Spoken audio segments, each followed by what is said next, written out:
أعوذ بالله من الشيطان الرجيم. بسم الله الرحمن الرحيم.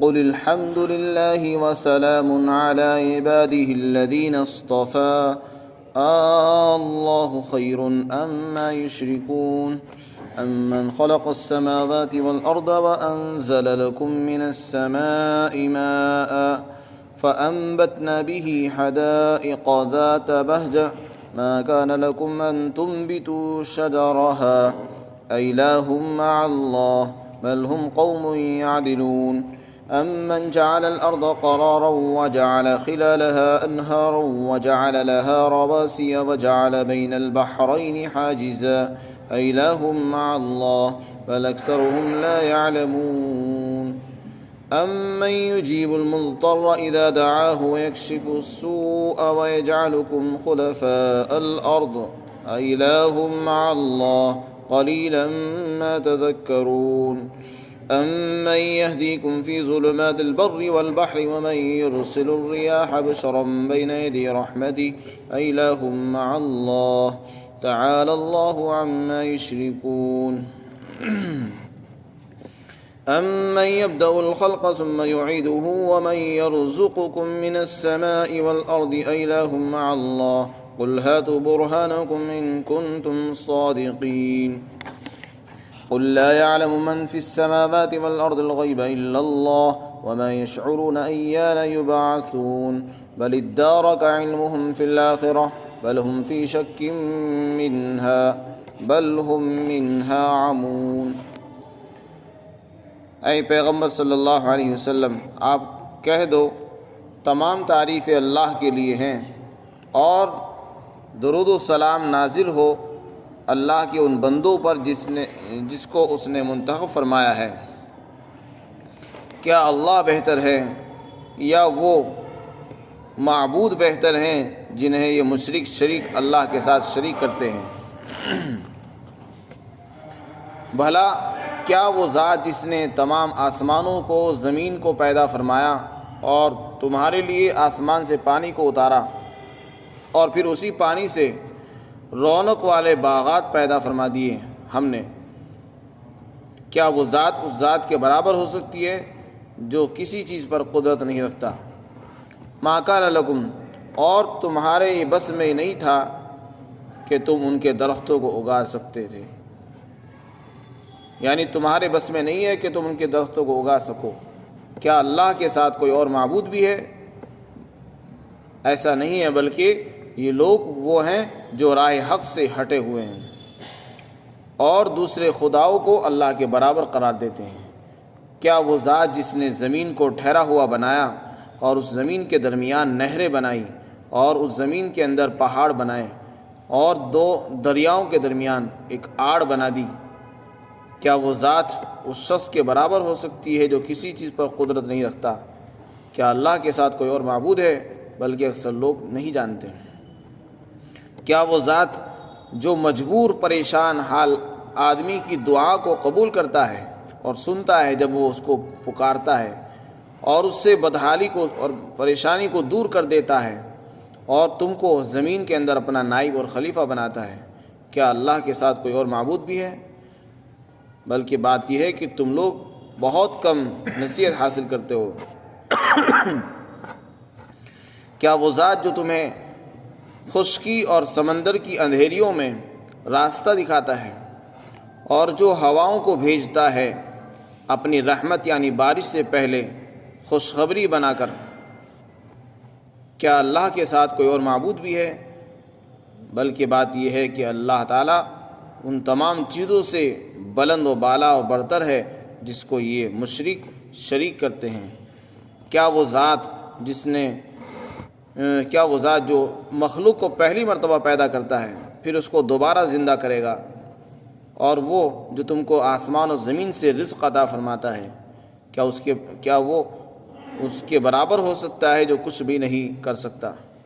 کیا اللہ کے ساتھ کوئی اور معبود ہے؟ آپ کہہ دو کہ تم اپنی دلیل لے آؤ اگر تم اپنے دعوے میں سچے ہو، اور آپ یہ بھی اعلان کرو کہ زمین اور آسمان میں جتنی بھی چیزیں ہیں یہ غیب کو نہیں جانتی سوائے اللہ کے، اور یہ نہیں جانتے کہ وہ کب اٹھائے جائیں گے، بلکہ ان کا علم آخرت کے بارے میں بالکل نیست نابود ہے، بلکہ یہ لوگ اس کے بارے میں شک میں پڑے ہوئے ہیں۔ حقیقت یہ ہے کہ یہ اس کی طرف سے اندھے ہیں۔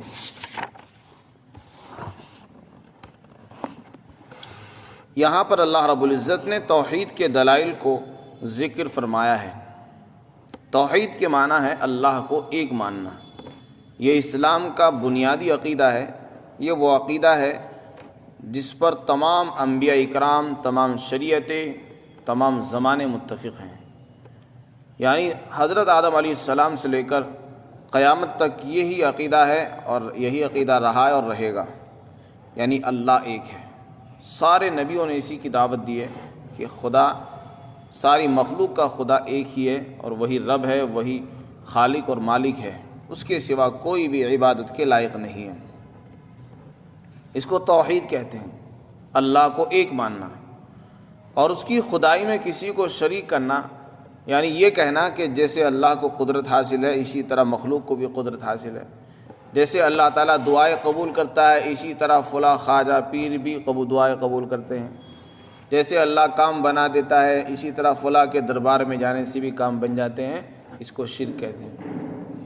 تو شرک جو آدمی کرتا ہے اس کی بخشش نہیں ہوگی۔ اسلام ہمیں توحید کی دعوت دیتا ہے، اور توحید کی کیا دلائل ہیں کہ اللہ ایک ہے، اللہ کے سوا کوئی اور معبود نہیں ہے۔ دو خدا کیوں نہیں ہیں؟ حالانکہ دنیا میں بے شمار لوگ ہیں جو یہ کہتے ہیں جیسے اللہ تعالیٰ کام بناتا ہے اسی طرح دنیا میں اور بھی لوگ کام بنانے والے ہیں۔ صحیح بات یہ ہے کہ اللہ ایک ہے، کام بنانے والا بھی ایک ہی ہے، لیکن ہم لوگوں نے اللہ کی بادشاہت اور حکومت کو دنیا کی بادشاہت اور حکومت پر قیاس کیا ہے، اندازہ لگا لیا۔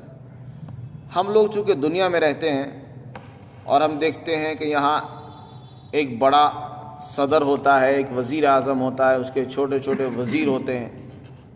اگر ہمیں کوئی کام کرانا ہوتا ہے تو جیسے بڑے سے ہو جاتا ہے تو چھوٹوں سے بھی ہو جاتا ہے، چھوٹے بھی کچھ کام کر دیتے ہیں۔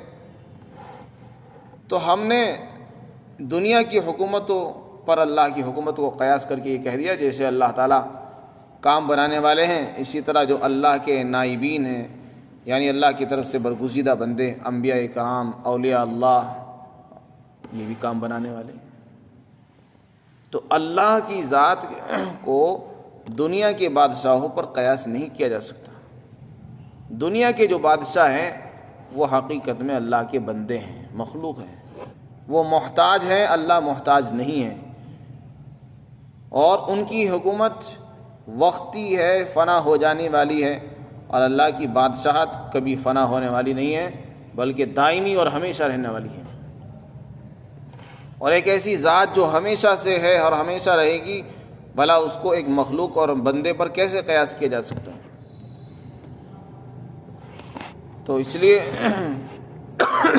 جو لوگ شرک کرتے ہیں وہ حقیقت میں دنیا کی چیزوں پر قیاس کر دیتے ہیں اللہ کو، اللہ کی قدرت کو بندوں کی قدرت جیسا سمجھتے ہیں، حالانکہ ایسا نہیں ہے۔ تو اس لیے اللہ تعالیٰ نے سب سے پہلے توحید کے دلائل کو بیان کرنے سے پہلے حکم دیا کہ اے پیغمبر صلی اللہ علیہ وسلم، چونکہ یہ دلائل آپ ہی کے ذریعے سے پوری امت میں جائیں گے، پوری دنیا میں پھیلنے ہیں، لوگوں سے سوالات کریں گے آپ، جو لوگ شرک میں، بت پرستی میں، بتوں کی پوجا میں مبتلا ہیں ان سے آپ سوالات کریں گے، اور کرنا چاہیے۔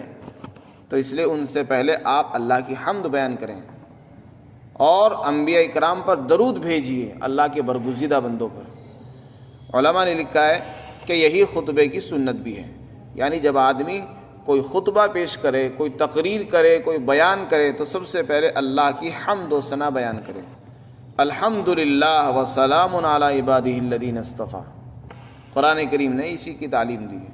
جب بھی کوئی تقریر ہو، تحریر ہو، سب سے پہلے اللہ کی حمد بیان کرے، اس کے بعد درود بھیجے اللہ کے برگزیدہ بندوں پر۔ یہ برگزیدہ بندے کون ہیں؟ انبیاء کرام بھی ہو سکتے ہیں، اور حضرات صحابہ کرام بھی اللہ کے برگزیدے ہیں۔ اللہ تعالیٰ نے ان کو اپنے نبی اور حبیب کی صحبت کے لیے منتخب فرمایا تھا۔ اولئک الذین امتحن اللہ قلوبہم للتقوی لہم مغفرۃ واجر عظیم۔ اللہ نے ان کے دلوں کا امتحان لیا ہے، وہ بھی منتخب ہیں، آپ صلی اللہ علیہ وسلم کی صحبت کے لیے جن ساتھیوں کا آپ نے انتخاب کیا تھا وہ کوئی عام آدمی نہیں ہے، بلکہ ان کے دلوں کا امتحان لیا گیا ہے، ان کے دلوں کو پرکھا گیا ہے، ان کو پرکھا گیا ہے، تب جا کے ان کو نبی کی صحبت کے لیے منتخب فرمایا گیا۔ اس کے بعد اللہ تعالیٰ سوال فرماتے ہیں کیا اللہ بہتر ہے یا وہ خدا بہتر ہیں جن کو یہ مشرک شریک بنا رہے ہیں اللہ کے؟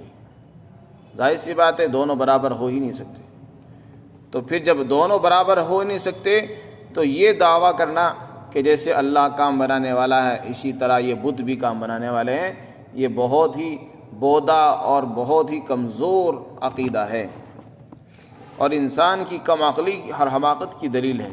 انسان کتنا بے عقل ہے، وہ مخلوق اور خالق میں فرق ہی نہیں کر پا رہا۔ ایک وہ چیز ہے جو مخلوق ہے جس کو ہم نے خود اپنے ہاتھوں سے بنایا، اور ایک وہ ذات ہے جس نے سب کو بنایا، بھلا دونوں کیسے برابر ہو سکتے ہیں؟ ایک پتھر ہے جس کو ہم خود اپنے ہاتھوں سے تراش رہے ہیں، بتوں کو بنا رہے ہیں، وہ خدا کیسے ہو سکتا ہے؟ وہ ہلنے میں محتاج ہے دوسروں کا، وہ اٹھنے بیٹھنے میں محتاج، چلنے پھرنے میں دوسرے کا محتاج، وہ بھلا خدائی کے لائق کیسے ہو سکتا ہے؟ تو سب سے پہلے اللہ تعالیٰ جو ہے سوال فرما رہے ہیں کہ اے نبی آپ لوگوں میں جائیں، لوگوں سے یہ سوال کریں کہ یہ بتاؤ جو اللہ ہے اس نے تو سب کچھ بنایا ہے، آسمان بھی بنائے، زمین بھی بنائی، آسمان سے پانی بھی اتارا، پھر اس پانی سے اللہ نے ایسے ایسے بارونق خوشنما ہرے بھرے باغات پیدا فرما دیے، باغیچے بنا دیے جنہیں تم بھی اگا نہیں سکتے تھے ان کے درختوں کو۔ یہ بتاؤ اللہ نے تو سب کچھ کیا ہے، جن کو تم خدا کے برابر کہہ رہے ہو انہوں نے کیا پیدا کیا؟ جب انہوں نے کچھ پیدا نہیں کیا تو وہ خدا بننے کے لائق کیسے ہو سکتے ہیں؟ خدا تو وہ ہوتا ہے جو خالق ہوتا ہے، خدا کی پہلی شان ہے خالق ہونا، خالق پیدا کرنے والا، اس نے سب کچھ بنایا، تم نے کیا بنایا؟ اور ان خداؤں نے کیا بنایا؟ انہوں نے آج تک ایک مکھی بھی پیدا نہیں کی، جو حقیر جانور ہے وہ بھی پیدا نہیں کیا۔ تو جب یہ پیدا کرنے میں اللہ کے برابر نہیں ہے تو خدائی میں اور عبادت میں برابر کیسے ہو سکتے ہیں؟ جیسے تم اللہ کی عبادت کرتے ہو ان کی بھی عبادت کرنے لگے، سجدہ اللہ کو کرتے ہو، سجدہ مخلوق اور مخلوق کو بھی کرنے لگے، دونوں برابر نہیں ہو سکتے۔ قبر والے کو سجدہ نہیں کر سکتے آپ، کسی نبی کو سجدہ نہیں کر سکتے، کسی صحابی کو سجدہ نہیں کر سکتے، کسی ولی کو سجدہ کرنے جائز نہیں، اس لیے کہ سجدہ تو اللہ کا حق ہے، مانگنا دعا کرنا یہ اللہ کا حق ہے، اور پیدا کرنا یہ بھی اللہ کی شان ہے۔ تو دعا صرف اللہ سے مانگی جا سکتی ہے، کسی نبی ولی اور بزرگ سے بھی دعا نہیں مانگی جا سکتی، کیونکہ دعا کو پورا کرنے والا اللہ ہے، اس کے اندر جو قدرت ہے وہ صرف اللہ کو حاصل ہے، کسی اور کو حاصل ہے ہی نہیں۔ اور جب یہ بات ہے تو پھر مخلوق کو اللہ کے برابر کرنا یہ بے وقوفی ہے۔ فرمایا کیا اللہ کے ساتھ کوئی اور معبود بھی ہے؟ یعنی ایسا نہیں ہے، بلکہ ان لوگوں نے اپنے معبودوں کو خدا کے برابر قرار دیا ہے۔ پھر ایک دوسرا سوال کیا کہ اللہ نے زمین بنائی اور اس کو بچھا دیا پانی کے اوپر، اور اس طرح بچھایا کہ وہ حرکت نہیں کرتی ہے، عام حالات میں وہ ہلتی نہیں ہے۔ قرآن کریم کہتا ہے کہ وہ ہلتی نہیں ہے، وہ اپنی جگہ ٹھہری ہوئی ہے، اور جتنی چیزیں اس کے اوپر ہیں، انسان، حیوانات، بڑی بڑی عمارتیں، بلڈنگیں، بڑے بڑے مکانات، یہ ساری چیزیں اس کے اوپر ٹھہری ہوئی ہیں اور چل رہی ہیں، اپنے کام کاج پورے کر رہی ہیں۔ اور اس زمین کے اندر اللہ نے بڑی بڑی نہریں، دریا، سمندر بنا دیے، اسی میں بڑے بڑے پہاڑ اللہ نے لگا دیے۔ یہ ساری چیزیں اللہ نے بنائی، اور دو سمندر ایسے بنائے، ایک سمندر کا پانی میٹھا ہے، دوسرے کا پانی نمکین ہے، دونوں کا پانی ایک دوسرے کے بالکل مخالف، اور دونوں ایک ساتھ چلتے ہیں، ایک کا پانی دوسرے میں داخل نہیں ہوتا، دوسرے کا پہلے میں داخل نہیں ہوتا، اور اللہ نے ان دونوں سمندروں کے بیچ میں ایک آڑ بنا دی ہے جو نظر نہیں آتی، جو ایک کے پانی کو دوسرے کے پانی میں داخل ہونے سے روک رہی ہے۔ اب یہ بتاؤ، یہ طاقت تو اللہ کے پاس ہے، تمہارے خداؤں نے کیا کیا ہے، انہوں نے کیا کیا ہے وہ بتاؤ۔ جب انہوں نے کچھ کیا نہیں تو وہ خدائی کے لائق کیسے ہو سکتے ہیں؟ اس لیے کہ خدا بننے کے لیے ضروری ہے اس کے اندر قدرت ہو، اس میں طاقت ہو، اس میں پیدا کرنے کی صلاحیت ہو۔ ان پتھروں میں، بتوں میں جن کی تم پوجا کرتے، ان مورتیوں کے اندر کچھ بھی تو کچھ ہے نہیں، پھر یہ خدا بننے کے لائق کیسے ہو سکتے ہیں؟ یہ خدائی کے لائق نہیں ہے۔ فرمایا کیا وہ ذات جس نے زمین کو ٹھہرا ہوا بنایا اور اس کے درمیان نہریں بنائی اور اس کے اندر اللہ نے پہاڑ، مضبوط پہاڑ بنا دیے اور دو دریاؤں کے درمیان اللہ نے رکاوٹ بنائی، کیا اللہ کے ساتھ کوئی اور معبود ہو سکتا ہے؟ بلکہ اکثر لوگ علم نہیں رکھتے، جانتے نہیں ہیں، جہالت اور ناواقفیت کے اندر دوسرے کو خدا بنا دیتے ہیں۔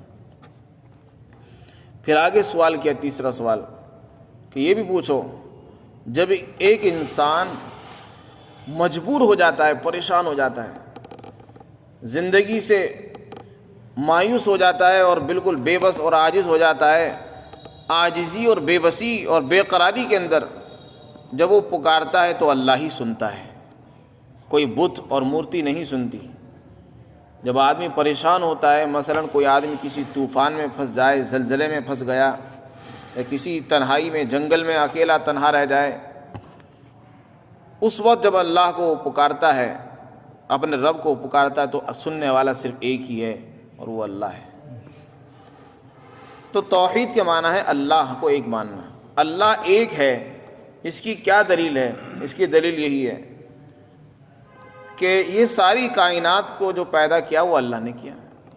جب پیدا کرنے میں وہ اکیلا ہے، زمین کو بچھانے میں اکیلا ہے، بارش اتارنے میں وہ اکیلا ہے، ان تمام چیزوں میں اس کا کوئی مددگار بھی نہیں ہے، نہ کوئی اس کا معین ہے، نہ کوئی مددگار ہے، نہ اس کا کوئی ساتھی ہے، تو پھر خدائی میں اس کا شریک کیوں ہے؟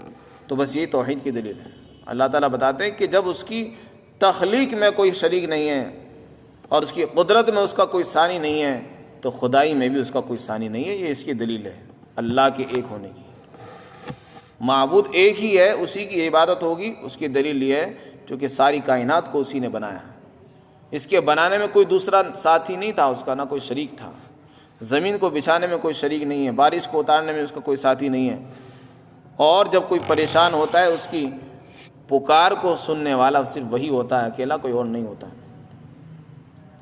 ساری دنیا میں کروڑوں اربوں خربوں انسان ہیں، ایک وقت میں سب دعا کرتے ہیں، وہ سب کی دعاؤں کو ایک وقت میں سن لیتا ہے۔ کسی مخلوق میں یہ طاقت نہیں ہے کہ ایک ہی وقت میں کروڑوں انسانوں کی پکار کو اور آواز کو سن لے وہ۔ اگر 10 آدمی ایک ساتھ بولیں گے تو نہیں سن سکتے آپ، بلکہ یہ کہیں گے پہلے ایک بولے اس کے بعد دوسرا بولے، ایک کو خاموش کر دیتے دوسرے کو خاموش کرتے ہیں جب ایک بولتا ہے۔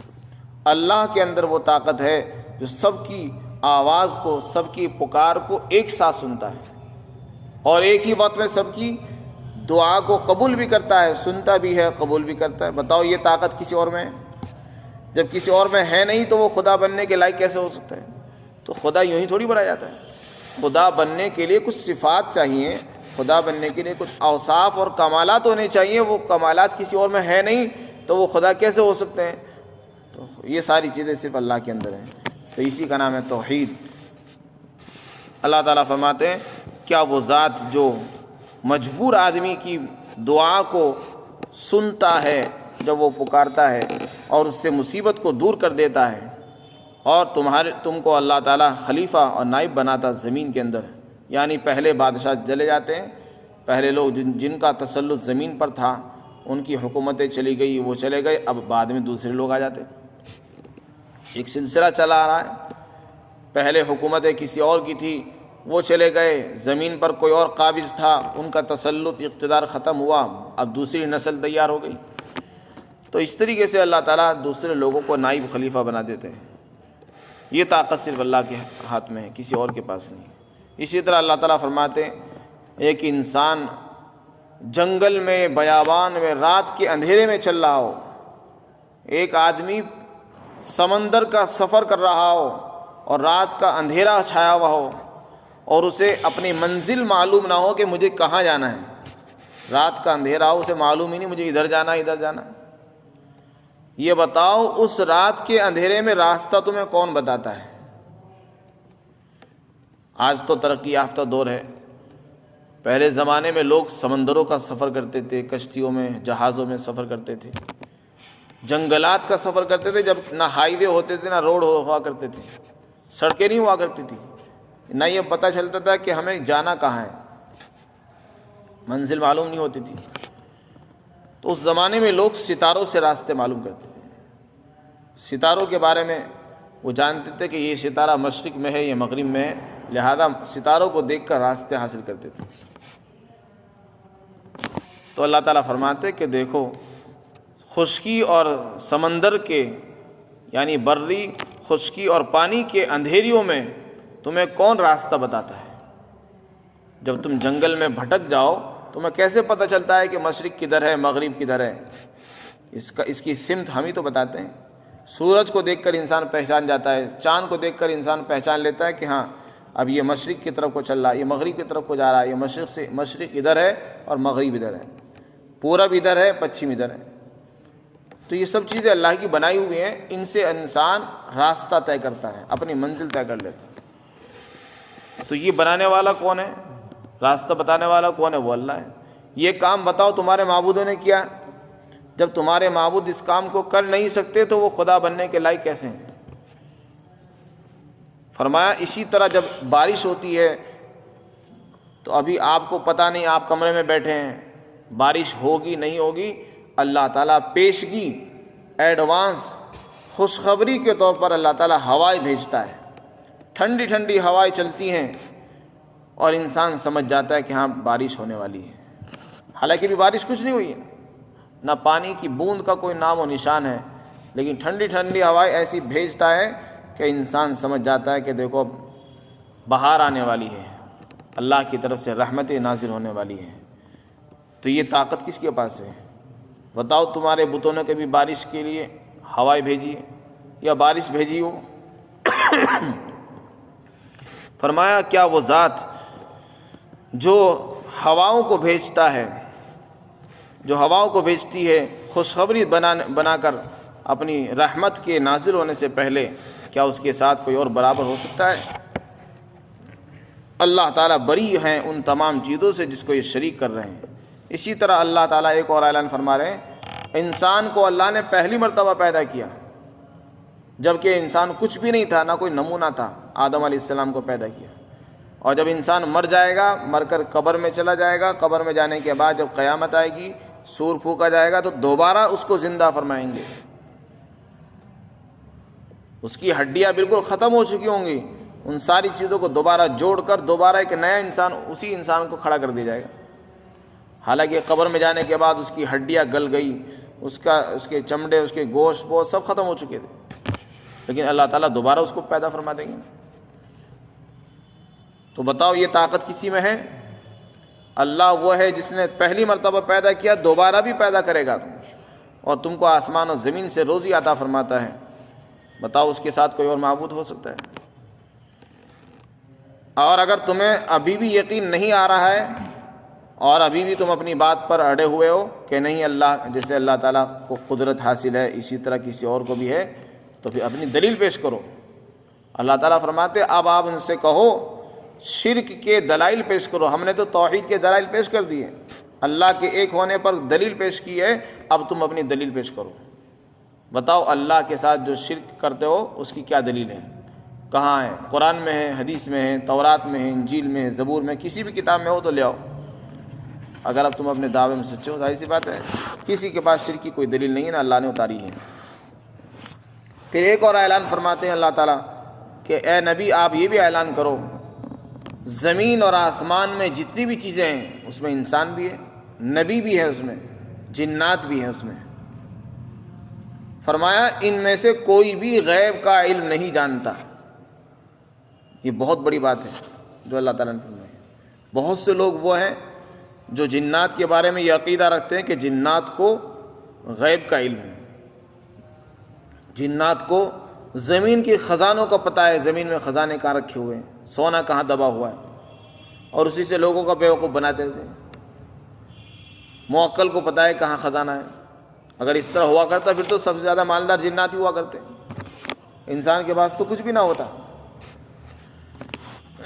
اسی طرح کچھ لوگوں کا عقیدہ ہے کہ نبی غیب کا علم رکھتا ہے, آئندہ کی خبروں کا اس کو علم ہوتا ہے. یہ بھی غلط ہے. اللہ تعالیٰ فرماتے ہیں زمین میں اور آسمان میں جو بھی ہیں, جو میں سب آ گئے, انسان ہو, جنات ہو, اور انبیاء ہو, اولیاء ہوں, فرماتے ہیں کسی کو بھی غیب کا علم نہیں ہے, بس جتنا علم ہم نے دے دیا بس وہی ہے, اس کے علاوہ کچھ نہیں ہے. زمین میں کہاں خزانہ دبا ہوا, کہاں سونے کی ہانڈی دبی ہوئی ہے, یہ صرف اللہ کو علم ہے, کسی کو پتہ نہیں, سب بیوقوف بنانے والے. فرمایا الا اللہ, اللہ ہی جانتا ہے.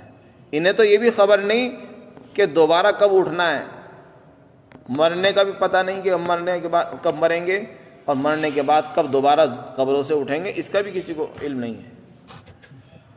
فرمایا بلکہ ان کا علم آخرت کی نسبت بالکل نیست و نابود ہے, نہ ہونے کے درجے میں ہے, اور یہ شک میں پڑے ہوئے ہیں, آخرت کو نہیں جانتے, بلکہ شک سے بھی آگے درجہ ہے, اندھے بنے ہوئے ہیں. اگر کسی آدمی کو شک ہو تو اس کا شک دور ہو جاتا ہے, لیکن جو آدمی اندھا بن جائے, جان بوجھ کر توحید کے دلائل میں غور نہیں کرتا اور اللہ کو ایک نہیں مانتا, تو اس کا کوئی علاج نہیں.